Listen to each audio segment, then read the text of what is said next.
From the IMTV Wave Channel 5 studio at Greenville Senior High School, home of the Greenville Green Wave, the Greenville Veterans Memorial Park and Digital Library proudly presents Never Stop Serving. Hello everyone, thank you for watching our fourth season of Never Stop Serving. I'm Samuel Plock and I'm happy to be interviewing a very well-known and well-regarded member of our community, Mr. Gaylen Blosser. Mr. Blosser is a Vietnam combat veteran where he was awarded a Bronze Star. He is a photographer for the Early Bird newspaper, was recently selected to the Darke County Veterans Services. Gaylen, welcome. Thank you. Pleasure to be here. Same as always. Thank you. You're welcome. Can you tell our audience today a little bit about yourself, your origin story? Well, I was, of course, born at a very young age. I was actually born in Bell Fountain, Ohio, grew up in West Liberty. Come out here, I've been here 40-some years now. And when I was a teenager, volunteered my draft to go to the military because at the time I was 1A, couldn't get jobs or anything, and so I went to Vietnam as a teenager, served in the infantry, combat infantry, and spent a year in Vietnam and was very fortunate to come home in one piece, which I'm very thankful for. That's great. Mm-hmm. Gaylen, could you tell us how you earned your Bronze Star? I can.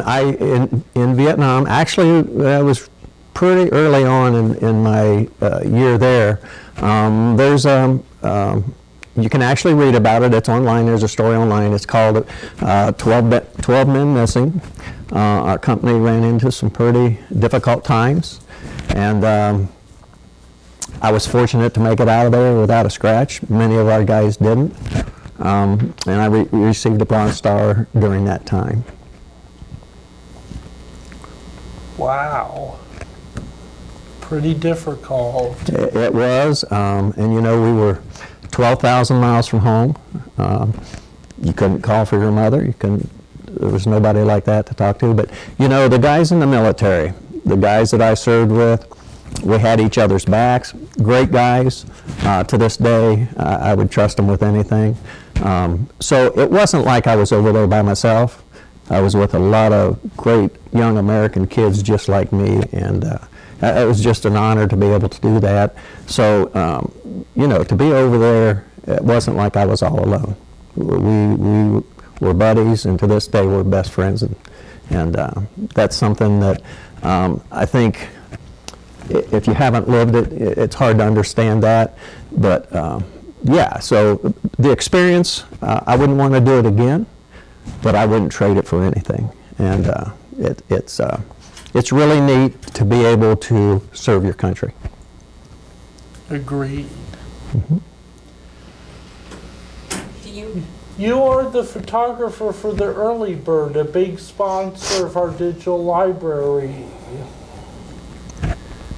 Congratulations on being selected to the Darke County Veterans Service office. Could you tell us a little bit more about that honor? Sure. There are 5 commissioners in each county in Ohio. I was appointed by Judge Hine here in the county. It's an appointment. It's a 5-year appointment. I take the appointment very serious. And it's a great honor to be selected to that board. We have one of the finest commissions in the state of Ohio. The guys on the commission do a great job. Tom Pittman and his group out there head up that commission, do a really good job for our veterans of Darke County.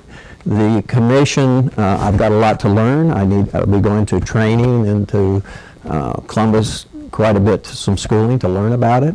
I do know the commission looks after the veterans of Darke County, it's our responsibility to make sure that they're receiving everything from local to state to federal funding that is available to them. A lot of veterans, even myself, didn't realize what is available. Most veterans don't want to ask for anything. I never did. It wasn't until a year ago that I actually got involved. We don't like handouts, but there's a lot of veterans that do need help, and there's a lot available for them. So that's kind of what we oversee here. I've got a lot to learn, so I'm not an expert on it by any means yet, being new in the commission, but I plan on working hard to learn about it and doing my best to help Darke County veterans. Sounds like a pretty good opportunity. Congratulations. Thank you. I'm looking forward to it. What's the most pressing issue facing veterans today, do you think? Well, veterans, you know, I was in infantry, and I didn't realize some of the things we've been through. You just put them in the back of your mind. You try to forget them.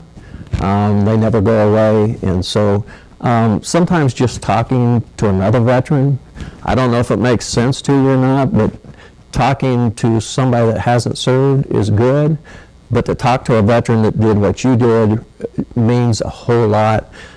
So that's one thing, is just talking to each other. There are homeless veterans. I don't think there's a whole lot of them around here. I don't know that. But, you know, that's another thing the commission can do. It can help financially if somebody needs some food or things. We just have to make sure that the veterans that did serve are taken care of. Agreed. Mm-hmm. It's very important to take care of the veterans. Yes. So what do you got coming up next? As far as anything? Anything? Well, you know, I enjoy, I cover sports for the county. I'm out every night covering sports. I love working with high school kids, junior high kids. So every night of the week I'm at some ball game here in the county. I cover all 8 county schools, take pictures, and I do the sports editor for the Early Bird, so all the stories you see in Early Bird, 99% of them are probably mine. I'm out every night, but you know, that's something that I don't do. I'm retired, so I don't do it. It's not a living. I just enjoy covering kids. It keeps me young. And you know, the one thing I will say about our kids today, you know, a lot of people, you'll hear on the news things about kids, bad things about kids. It's not true. We have great kids. Our kids in our communities, we have wonderful kids. You know, it's like everything. The once in a while something goes bad or some kid has a problem. That's what hits the news. But I'm just telling you, our communities, all of them in the county, and I believe in the state and I believe in our country. I think our country is in good hands with our young people. And you know, I hear people say, well, you know, we're going to be in trouble. No, we're not. We have great kids in this country. We have great kids in this community. Great kids right here in this classroom doing this program each week. So I love working with kids. So I see that you have brought in your Bronze Star Heroism hat. Can you tell us more about it? Well, sure, I'd be happy to. This is a hat that I wear once in a while. It's the only thing I ever wear that is military. And the Bronze Star here, this is the Bronze Star ribbon that goes on your uniform. This is a combat infantry badge. It's a CIB, which to get that you have to be in the infantry. You have to be in combat. You have to have been in firefight. There's a lot of things that go into that. So that is a very special award for me. Very, very few have that, even in the military. Doesn't make me better, but it's very special to have that. This is the 23rd Infantry Division, which I was in. The year I was in Vietnam in the 23rd Infantry, Colin Powell was there. He was part of that unit. Arnold Schwarzkopf was part of that, Schwarzkopf, the general. This is the 196 Light Infantry Brigade was part of the Americana Division. The 196 Light Infantry Brigade is a well-known unit. In fact, I think it's 571. Just in the last year, they named a stretch from here to Union City. I believe that's where it's at. I know it's here in the county, the 196 Light Infantry Brigade. There was quite a few guys from Darke County that were in the 196th. This is the 1st Battalion, 46th Infantry. So it went from here to here to here. These were all part of it. This was the first of the 46th. So those are the main ones on there. There's a Screaming Eagles, 101st Infantry Division. I was attached to them, which is a well-known unit. But mainly I was in these others, but I still can wear the 101st if I choose to. But that's pretty much it. But it's kind of a nice hat to wear. And you know, the one thing I've learned when I don't wear this very often, but when I do, I think people do respect it. I don't wear it for that reason, but people do notice it, and it's something I'm very proud of. Okay.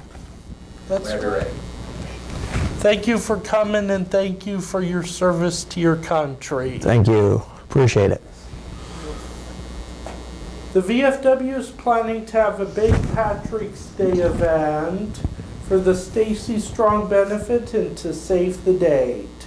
More details will follow in an upcoming episode, and to watch the Veterans Memorial Park and Digital Library's Facebook page for updates. This is Samuel Plog, signing off.